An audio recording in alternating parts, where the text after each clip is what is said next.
N'hésitez pas à liker la vidéo si elle vous plaît et si vous êtes nouveau sur la chaîne, n'oubliez pas de vous abonner et d'activer la notification pour ne rater aucune de nos prochaines vidéos. On commence.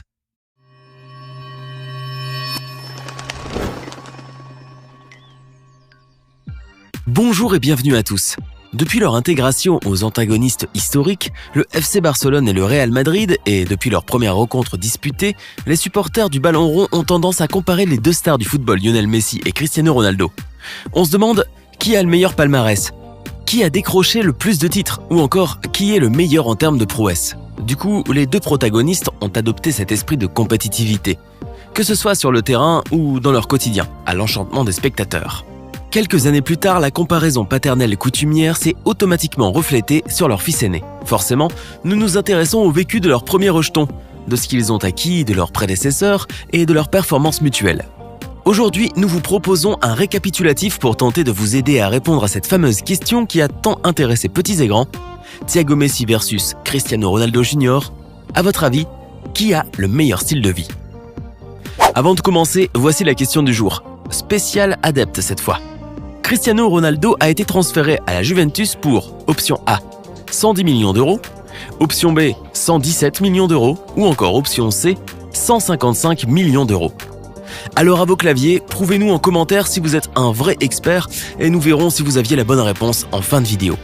Bien avant leur mariage qui avait eu lieu le 30 juin 2017, l'attaquant star argentin et sa compagne Antonella Roccuzzo accueillirent leur tout premier à l'hôpital d'Exeus, à 700 mètres du stade Camp Nou de Barcelone. Ainsi, Thiago, le plus grand des trois enfants, a vu le jour le 2 novembre 2012. À l'heure actuelle, il vit avec ses parents et ses deux frères, Matteo et Ciro, dans une grande maison à Castelldefels, en banlieue de Barcelone, une éblouissante demeure équipée avec un mini-stade, une piscine, un jacuzzi, des jeux pour enfants et un grand espace sous abri pour déjeuner ou se prélasser. Maintenant âgé de 7 ans, l'aîné Messi est un élève à la British School of Barcelona, BSB. En uniforme, il est habituellement accompagné à l'école par ses parents. Par ailleurs, depuis son plus jeune âge, Thiago assiste à quelques matchs de son papa avec le club catalan, mais aussi avec l'équipe nationale argentine. Accompagné de sa maman et de ses frères, il tient amplement à soutenir son père et être à ses côtés. En outre, maintenant qu'il s'y connaît, il est plus impliqué et n'hésite pas à commenter, voire même critiquer les performances du numéro 10 du club blaugrana et de ses coéquipiers quand les résultats ne sont pas satisfaisants à son goût. En parlant de goût, il faut noter que Thiago aime le foot certes, mais ce n'est pas un vrai passionné. Comme Lionel l'avait déclaré, le petit garçon préfère les voitures et les motos et choisit souvent de jouer à d'autres choses. Cela est certainement dû à la manière dont le sextuple Ballon d'Or initie ses enfants à cette discipline. Celui-ci n'impasse pas à sa progéniture de suivre ses traces. Au contraire, il laisse à son fils le choix d'emprunter le chemin qui lui plaît. Par exemple, dans les séquences que celui-ci publie sur les réseaux sociaux, on distingue que l'international argentin diversifie les jeux organisés au sein de la petite famille. Évidemment, jouer au ballon en fait partie, mais il y a aussi d'autres activités comme regarder la télé, jouer à la PlayStation, écouter de la musique ou tout simplement passer du bon temps ensemble. Le plus important est de vivre des moments de chaleur et de bonheur. Dans les grandes cérémonies de remise de trophées, notamment les consécrations de ballons d'or et de souliers d'or, le jeune Thiago, ainsi que sa maman et son frère cadet Matteo, sont toujours présents aux côtés de l'international argentin pour lui porter le soutien nécessaire dans ce genre d'occasion. En outre, tous les membres de la famille Messi profitent des plaisirs de la vie. L'attaquant du club catalan en a les moyens et n'hésite pas à profiter du fruit de ses efforts pour offrir à ses proches tout ce qu'il désire et plus. Entre sorties, concerts, vacances, voyages aux plus beaux coins du monde ou autres loisirs, ils s'épanouissent énormément. Malgré que Lionel Messi préfère rester loin des médias et préserver sa vie privée loin des lumières, il partage parfois quelques vidéos et photos de sa famille sur les réseaux sociaux pour faire plaisir à ses fans. Ainsi, nous pouvons constater que le petit Messi jouit des bonheurs de la vie et ne manque de rien. Il a une bonne éducation, des parents très attentionnés à ses côtés et une vie de rêve que n'importe qui souhaiterait avoir. Aussi, il est le fils d'une star dans le monde du football, chose qui lui facilite énormément la tâche en termes de carrière si un jour il souhaite faire comme son papa. N'est-ce pas merveilleux? Par ailleurs, Thiago Messi a un meilleur ami qui n'est autre que Benjamin, le fils du joueur barcelonais Luis Suarez. À l'âge de 4 ans environ, tous les deux avaient intégré la FCB Escola, l'école du FC Barcelone, destinée aux 3 à 6 ans et dédiée aux enfants des joueurs du club. Cela a été l'entrée officielle du petit Messi au club paternel où il évolue jusqu'à présent. Au fur et à mesure qu'il progresse, le fils du grand prodige du ballon rond affiche un niveau très développé et se distingue avec ses performances dépassant ses confrères. Apparemment, le talent de Lionel Messi semble couler dans les veines de son fils Thiago, une prospérité qui ne fait que se confirmer après chaque match disputé par le petit. Alors qu'on imagine tout de suite un prototype de son père, on se demande si le fils pourrait prendre valablement sa place dans les années à venir. Qu'en pensez-vous ? Donnez-nous votre avis dans les commentaires. Et pendant ce temps, il est temps de faire la connaissance de Cristiano Ronaldo Jr. Né le 17 juin 2010 à San Diego en Californie aux États-Unis, Cristiano Ronaldo Jr. est l'aîné des 4 enfants du joueur de la Juventus. L'identité de sa mère, une Portugaise, est restée jusqu'à présent secrète et ne sera jamais dévoilée selon le père du garçon. Ainsi, le footballeur international, ayant la garde exclusive de son fils, a fait ce choix par respect de la vie privée de son aîné qui lui-même ignore qui est sa maman. En bas âge, Cristiano Jr. avait été élevé par son père et sa grand-mère Dolores Aveiro. Enveloppé par l'amour paternel et la tendresse de sa mamie, le petit Ronaldo était, et est toujours, un garçon gâté, comblé et bien entouré. Aussi, le virtuose portugais a 2 enfants jumeaux, les cadets Eva et Matteo, nés d'une mère porteuse. Et finalement, CR7 est l'heureux papa d'une benjamine du nom d'Alana Martina, née de son union avec sa magnifique épouse, Georgina Rodriguez.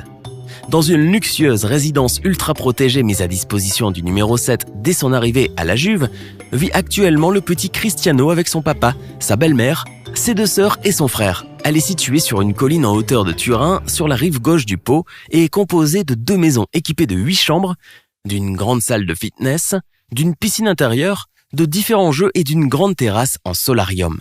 Cristiano Ronaldo, contrairement à Messi, partage régulièrement avec ses supporters ses moments d'entraînement avec son fils dans son jardin. Tout y passe, de la précision balle au pied à l'entretien physique. Éperdument passionné par le foot depuis l'âge de 4 ans, Cristiano suit minutieusement les pas de son papa. D'ailleurs, dès le transfert du quintuple Ballon d'Or au club turinois, sa progéniture a fait de même et a rejoint l'équipe des moins de 9 ans au centre de formation des Bianconeri le 27 août 2018. Avant de rejoindre le camp piémontais, il évoluait au FC Pozuelo de Alarcón à Madrid. Après des années de séances d'abdominaux et de passements de jambes, le jeune garçon, aujourd'hui âgé de 9 ans, semble déjà programmé pour réussir dans le foot. Il a déjà récolté des trophées, comme celui de la Copa 2017 et le Pichichi 2017, qui récompense le meilleur petit buteur de la compétition espagnole. Être le fils d'un grand joueur ne garantit pas une grande carrière, mais pour le fils de l'ancien madrilène, l'avenir semble tout tracé. Ne croyez-vous pas qu'il est destiné à lui aussi embrasser à l'avenir la profession de footballeur international ? D'ailleurs, Cristiano Jr. n'a pas seulement hérité du jeu et du prénom du champion d'Europe 2016. Ce dernier s'emploie sérieusement à faire de son enfant un véritable clone. Tout est imité à la perfection, du style vestimentaire à la coupe de cheveux, de l'attitude à la musculature. Pour son jeune âge, le fils du champion affiche déjà des abdos saillants que son père n'hésite pas à exhiber. Même dans l'aspect vestimentaire, le petit est aussi associé à son père dans sa collection de vêtements CR7 Denim, qui permet aux adultes et leurs enfants de s'habiller à l'identique. Tel père, tel fils. De sa part, Cristiano se plaît beaucoup à imiter son père qu'il considère comme un modèle. Il s'amuse à le copier et déclare qu'il veut être comme lui à l'avenir. Ainsi, toute action de l'international portugais est refaite par son bambin, même les moindres gestes tels que les poses prises après avoir inscrit un but, sans oublier le numéro de maillot 7 porté pareillement par le petit garçon. Par ailleurs, on a toujours vu Cristiano Ronaldo Jr. avec son papa lors des moments les plus importants de la carrière de celui-ci. Par exemple, le petit disciple, souvent accompagné de sa grand-mère, ne rate aucun match de son maître. Ainsi, il est toujours là pour le voir jouer, l'encourager et parfois le saluer sur le terrain. Dernièrement, le prodige portugais se plaît à inviter sa progéniture à taper dans le ballon sur le terrain afin d'illustrer les performances de son rejeton. De même, dans les occasions officielles telles que les cérémonies de remise de trophées et quelques publicités, les 2 Cristiano sont côte à côte. Pour ce qui est du divertissement, CR Junior ne devrait pas se plaindre. Il n'y a rien que le jeune garçon souhaite et qu'il ne t'aime pas. Entre divers jeux, conduite de voiture avec l'assistance très proche de son père bien sûr, ou encore tatouage, Cristiano se permet tout ce qu'il désire. Sans oublier les promenades et les voyages de luxe dans des lieux paradisiaques avec le reste de la famille. Normal, puisque l'illustre footballeur a amplement les moyens de combler et de gâter son fils aîné. Mais il faudrait aussi dire que le senior tient à ce que son fils reçoive une bonne éducation. Ainsi, il veille constamment à lui inculquer les bonnes valeurs et lui apprendre que la réussite est le fruit de beaucoup de travail et de persévérance. D'ailleurs, père et fils fournissent beaucoup d'efforts physiques pour avoir un tel niveau de compétence. Avant d'oublier, aviez-vous trouvé le prix du transfert de Cristiano Ronaldo au club turinois dénommé La Vieille Dame ? Voici donc la bonne réponse. Dans un communiqué officiel, Le club italien FC Juventus a déclaré que le transfert de l'attaquant a coûté 100 millions d'euros. Le désormais ancien numéro 7 du Real Madrid est ainsi devenu le transfert le plus cher de l'histoire de la Juventus et même de la Serie A. J'espère que vous avez été nombreux à donner la bonne réponse. Sinon, maintenant que nous vous avons donné une idée sur la vie menée par les deux enfants aînés de Cristiano Ronaldo et de son rival Lionel Messi, alors à votre avis, qui a le meilleur style de vie ? N'hésitez surtout pas à nous le dire dans les commentaires. Merci et à bientôt. Vous êtes nombreux à écouter les émissions du podcast Le Coin du Crime sur Apple Podcast et à nous le faire savoir. Pour vous simplifier l'écoute, nous avons créé une chaîne YouTube qui retransmettra les meilleures émissions du podcast. L'affaire Grégory, la disparition d'Alexia Daval, la malédiction du gagnant de loto. Si vous aimez les histoires de crime et que vous êtes passionné par les faits divers de tous bords, rendez-vous maintenant sur le podcast Le Coin du Crime et sur la chaîne YouTube pour découvrir les grandes histoires criminelles qui ont marqué les dernières années. Le lien est dans la description.